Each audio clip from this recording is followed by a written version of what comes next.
Sinopsis serial ini, ketika seorang CEO teknologi terjebak dalam ponsel cerdasnya sendiri.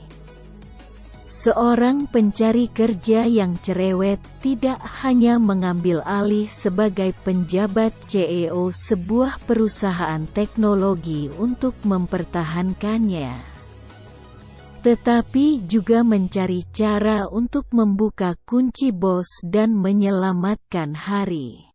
Rekap episode 5 dan 6. Ayo mulai. Setelah mengamankan pembayaran Insung dan Seyeon, Mapi mencoba mengalahkan penyerang mereka dengan sebuah pengakuan. Mereka tahu siapa dia, Nam Sang-won, seorang karyawan di departemen penjualan Silver Lining, tetapi dia tidak mau memberitahu mereka lagi. Interogasi dihentikan oleh polisi, yang menerima laporan adanya gangguan. Serangan itu dihapuskan sebagai karyawan yang tidak puas menyerang bos barunya, dan hanya Mapi dan Sang-won yang ditahan untuk diinterogasi lebih lanjut karena catatan mereka sebelumnya. Catatan karyawan Silver Lining tidak mengungkapkan banyak tentang Sang-won, dan sedikit informasi yang ternyata salah. Jadi Insung meminta sahabatnya Jung Hyun-ho untuk mengintai kantor polisi dan memberi tahu mereka saat Sang-won meninggal. Hilang. Rencananya bekerja dengan sempurna sampai tidak. Hyun-ho mengikuti Sang-won ke stasiun kereta bawah tanah, tapi Sang-won membiarkannya pergi dan kembali keluar. Insung tiba tepat pada waktunya untuk mengejar dan hampir menangkap Sang-won di pintu keluar. Tapi dia harus memilih antara mempertahankan Sang-won atau menyelamatkan kereta dorong bayi agar tidak jatuh dari tangga. Jadi tentu saja, dia menyelamatkan bayinya. Dengan Sang-won lolos, Insung memutuskan dia dan Seyeon membutuhkan pengawal yang dapat membantu pencarian mereka. Dan hei, Mapi mungkin jahat dan penjahat kejam, tapi setidaknya mereka tahu dia tidak bekerja dengan Sang-won, jadi Mapi mendapatkan pekerjaan itu. Tidak lama kemudian dia memutar matanya dan mengambil alih upaya amatir Insung dan Seyeon untuk melacak Sang-won. Seperti ketika tidak ada yang menjawab ketukan mereka di apartemen Sang-won. Mapi memanjat dinding luar dan berteriak melalui jendela. Sementara itu Insung meyakinkan semua orang di lantai dasar bahwa semuanya terkendali dan mereka tidak perlu menelepon polisi. Maklum, Seyeon bukanlah penggemar Mapi bergabung dengan tim mereka. Dan dia bukan satu-satunya. Staf rumah Sunjo memberinya perhatian besar dan komentar yang menggigit tentang penampilannya yang kasar dan latar belakang yang kasar. Ternyata, sebelum dia mulai membuat catatan kriminal, dia adalah seorang petinju muda yang menjanjikan. Insung mencoba yang terbaik untuk menengahi. Tetapi setelah upaya yang gagal untuk mentraktir Mapi dan Seyeon ke makan malam tim yang ramah, dia menyadari bahwa itu mungkin bukan pendekatan terbaik. Dia kemudian meminta maaf secara pribadi kepada Seyeon karena mengutamakan keinginannya sebelum kenyamanannya, mengakui bahwa ada seseorang yang juga tidak ingin dia rujuk. Di tengah semua penyelidikan, hari ulang tahun Min Ah tiba. Seluruh keluarga, yaitu In Sung, Min Ah, Se-yeon, dan pengasuh serta kepala pelayan, ditambah Mapi, pergi berkemah untuk merayakannya. Ini sebagian besar saat yang menyenangkan. Meskipun itu tidak menutupi fakta bahwa itu adalah ulang tahun pertama Min Ah yang terlewatkan oleh Sun Jo. Di masa lalu, bahkan ketika dia harus bekerja lembur mengembangkan Baro 4.0, dia setidaknya berhasil pulang sebelum tengah malam untuk mengucapkan selamat ulang tahun dan mengantarkan salah satu dari banyak surat yang ditulis ibunya sebelumnya dari ranjang rumah sakitnya.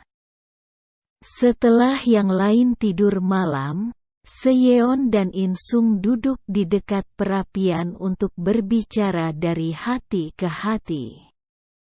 In Sung bercerita tentang mimpinya untuk menjadi seorang aktor, yang dimulai ketika ia mendapat kesempatan untuk mengisi sebagai aktor cilik di sebuah film lokal. Ketika dia bertanya tentang mimpinya, dia menghindari pertanyaan itu. Namun kemudian dia menjelaskan bahwa impiannya untuk memiliki sebuah hotel hancur ketika ibunya terkena stroke dan dia harus segera mendapatkan pekerjaan bergaji tinggi. Selanjutnya, giliran Sun Jo untuk berbicara dari hati ke hati dengan In Sung. Dan catatan tambahan. Saya sangat berharap lelucon tentang In Sung yang secara tidak sengaja menyiapkan meja peringatan untuk Sun Jo hanyalah lelucon dan bukan bayangan. Tidak berada di sana untuk Min Ah benar-benar membebani Sun Jo. Seperti tidak tahu apakah menangkap orang yang menyerangnya akan cukup untuk mengembalikannya ke wujud manusianya. Min Ah bangun saat mereka sedang berbicara dan mencoba irbut ekstra yang ditinggalkan In Sung di meja piknik. Mendengar suara ayahnya membuatnya menangis karena dia tidak mengerti mengapa dia tidak pulang. Ini sama-sama menghancurkan hati In Sung dan memperkuat tekadnya untuk mengembalikan Sun Jo apapun yang terjadi. Berbicara tentang patah hati, ayah Miran, mantan ketua grup Bumyang, meninggal dunia. Selama dirawat di rumah sakit, Miran telah menjadi penjabat kepala, tapi sekarang posisinya harus diisi secara resmi, baik olehnya atau oleh Yang Geun. Miran tahu dia tidak beruntung melawan pengaruh Yang Geun di perusahaan, jadi dia bertaruh. Pada upacara peletakan batu pertama untuk proyek konstruksi Bumyang yang baru, dia menarik In Sung ke atas panggung dan mengumumkan tanggal peluncuran untuk proyek kolaborasi mereka, sebuah mobil self-driving, yang pastinya belum siap untuk diluncurkan. Berarti In Sung dan Sun Jo harus mewujudkannya, atau gagal memenuhi janji yang dia buat atas nama mereka. Sementara itu, pencarian Sang Won akhirnya menghasilkan satu petunjuk. Setiap kali dia pergi dengan klub hiking Silver Lining, Samsu juga hadir. In Sung mencoba membuat Samsu lengah dengan mengungkitnya dalam percakapan santai, dan ketika itu tidak berhasil. Dia dan Sun Jo membuat rencana yang rumit untuk menukar kacamata Samsu dengan kacamata AR yang membuat sepertinya Sun Jo sedang duduk di dalam mobil bersamanya. Samsu mengetahui triknya dengan cukup cepat, tapi Insung menindaklanjuti dengan sebuah peringatan. Apa yang terjadi ketika orang yang bekerja untuk Samsu memutuskan bahwa dia terlalu bertanggung jawab dan sudah waktunya untuk menghentikannya? Itu menakuti Samsu dengan cukup baik. Setelah memanggil orang misterius untuk meminta bukti bahwa mereka dapat dipercaya, kesalahan pemula, dan menemukan bahwa Sangwon telah dibunuh. Dia meminta Insung untuk menemuinya sendirian setelah gelap. Saat Insung tiba, dia menemukan mobil Samsu penuh bensin dan Samsu tewas karena bunuh diri. Polisi muncul beberapa saat kemudian, dan mereka setuju dengan Insung bahwa permainan curang telah terjadi. Kemudian mereka menangkap Insung atas tuduhan pembunuhan.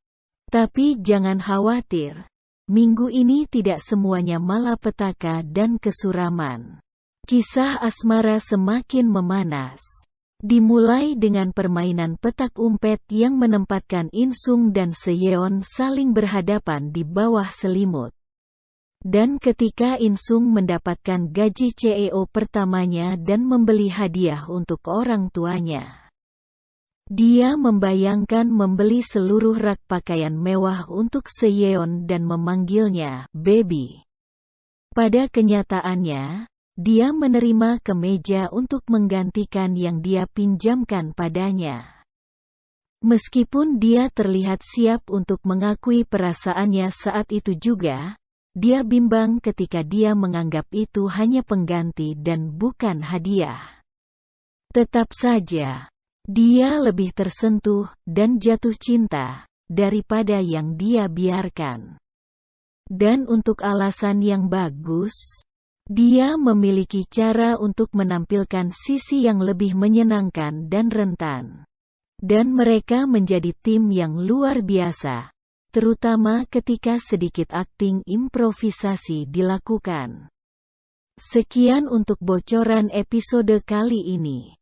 Mohon maaf sekiranya suara dan tonasinya kedengaran seperti robot dan terkadang bikin bingung.